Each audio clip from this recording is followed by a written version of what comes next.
Hello guys, welcome back to our YouTube channel. आज हम पढ़ेंगे कारक के बारे में। कारक क्या है और कारक को कैसे समझते हैं।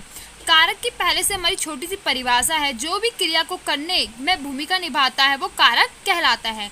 जो भी क्रिया को करने में भूमिका निभाता है वो कारक कहलाता है। तो कारक के कितने प्रकार हैं? 8 प्रकार के कारक होते हैं, 8 प्रकार के कारक होते हैं।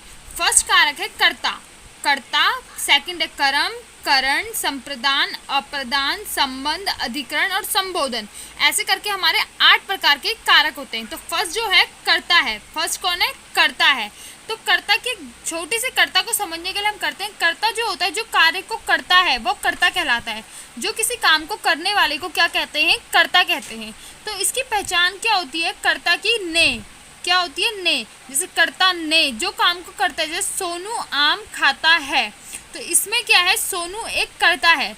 जो सोनू है वो कर्ता है, वो आम खाता है। जैसे कि सोनू ने आम खाए, सोनू ने आम खाए, तो क्या ये एक कर्ता है। पर अगर सेंटेंस ऐसा भी आ जाए कि सोनू आम खाता है, तो इसमें भी ये कर्ता ही होगा, क्योंकि कहीं ना कहीं हमें पता है कि सोनू काम कर रहा है, वो करता है, तो इसलिए ये भी कर्ता में ही आएगा। तो इसलिए कभी ऐसा ना हो कि ने, वैसे तो इसकी पहचान ने है, पर अगर ने ना हो तो इसका मतलब ये नहीं है कि ये कर्ता नहीं होगा, ये कर्ता ही होगा। हमें खुद भी दिमाग लगा के थोड़ा सोचना होता है कि इसमें ये कार्य कर रहा है कौन? सोनू आम खा रहा है, तो इसमें कर्ता है। अब अगला है हमारा क्रम। अगला है हमारा क्रम, जिसमें क्रिया का प्रभाव पड़ता है वो क्रम कारक कहलाता है। जिसमें अगर जिस कार्य में क्रिया का प्रभाव पड़ रहा है वो कर्म कहलाता है। पहचान कर्म की होती है को। क्या पहचान होती है? कर्म की को। जैसे गौरव ने राजू को बुलाया, गौरव ने राजू को बुलाया। तो अब क्या है, इसमें को जो आ रहा है ना, इस को से हमें पता चलता है कि इसमें कर्म का हो रहा है, जिसमें प्रभाव कर्म क्रिया जो है वो कर्म की वजह से बदल रही है, तो उसे क्या कहते हैं? कर्म कारक कहते हैं। क्या कहते हैं? कर्म कारक। तो इसकी पहचान क्या है? को। कर्ता ने कर्म को। और अगला हमारा है करण। करण, तो करण में क्या होता है? वो कारक जिसके माध्यम से क्रिया होती है। करण होता है वो कारक जिसके माध्यम से क्रिया होती है, जिसके साथ के कारण क्रिया हो पाती है, उसे करण कहते हैं। जैसे पहचान है इसकी से या के। जैसे हम शिक्षा मोबाइल से लेते हैं। आजकल ऐसा टाइम चल रहा है, लॉकडाउन वगैरह, तो हम शिक्षा कैसे ले रहे हैं? मोबाइल से ले रहे हैं।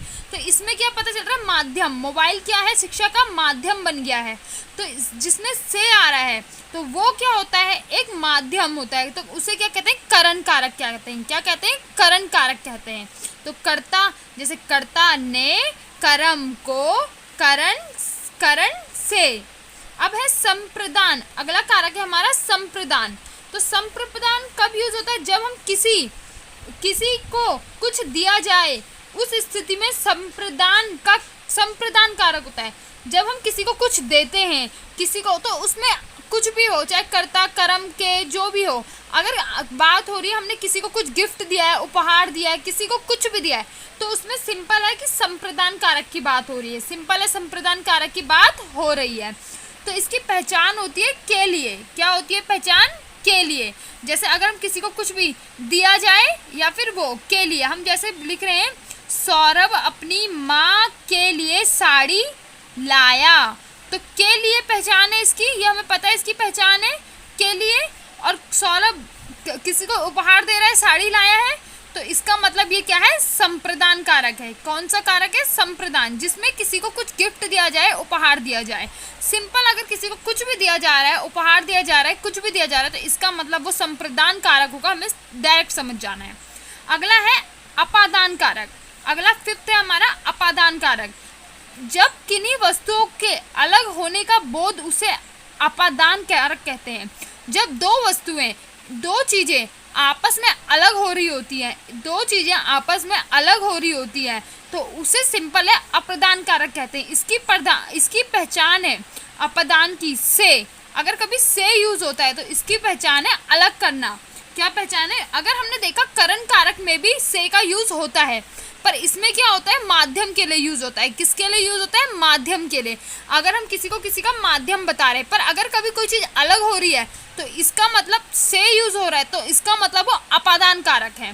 तो पत्ते पेड़ से टूट कर गिर गए, तो मतलब पेड़ से टूट कर गिर गए, मतलब वो पहले पेड़ पे थे फिर अलग हो गए तो टूट के गिर गए। तो इसका मतलब सिंपल है कि यह अपादान कारक है। जैसे कि मैं छत से नीचे गिर गई, तो इसका मतलब मैं पहले छत में थी और अब वहां से नीचे गिरी हूँ, तो मतलब अलग हुई हूँ, तो इसका मतलब ये भी अपादान कारक है। पर माध्यम के लिए यूज हो कि मैंने ये दुकान से खरीदा, तो इसका मतलब वो क्या है, माध्यम है, वो माध्यम है। तो अब अगला कारक की तरफ बढ़ते हैं, संबंध कारक। क्या है, संबंध कारक। किसी दो वस्तुओं के बीच संबंध का बोध कराता है, उसे क्या कहते हैं, संबंध कारक कहते हैं।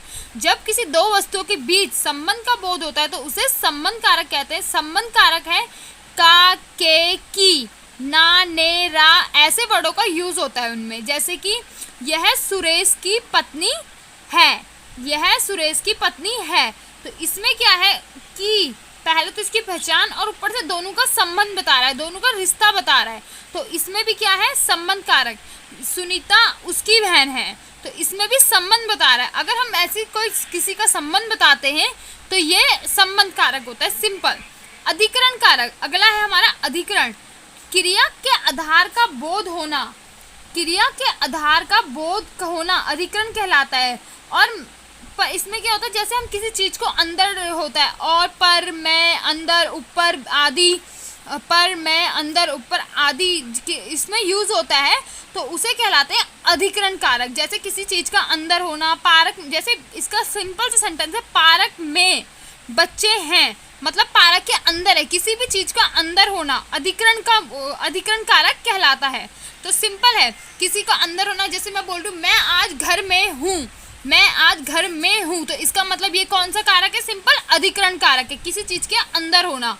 ठीक है। संबोधन, संबोधन सिंपल है, जिसका उपयोग किसी को बुलाने, पुकारने या बोलने के लिए किया जाता है, तो उसे संबोधन कहते हैं।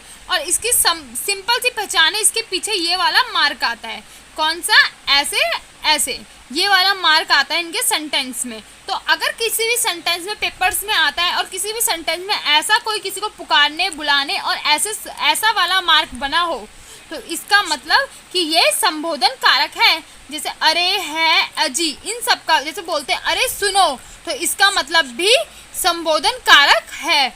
जैसे हे राम, ऐसा बन गया चिन्ह, हे राम ये क्या हो गया, हे राम ये क्या, चौंकने वाला, हे राम ये क्या हो गया, तो इसका मतलब ये संबोधन कारक है। तो इतनी से सिंपल से हमारे 8 प्रकार के कारक थे जो मैंने आपको पूरे तरीके से समझा दिए हैं। आई होप आपको समझ आए होंगे। तो please like and subscribe my channel.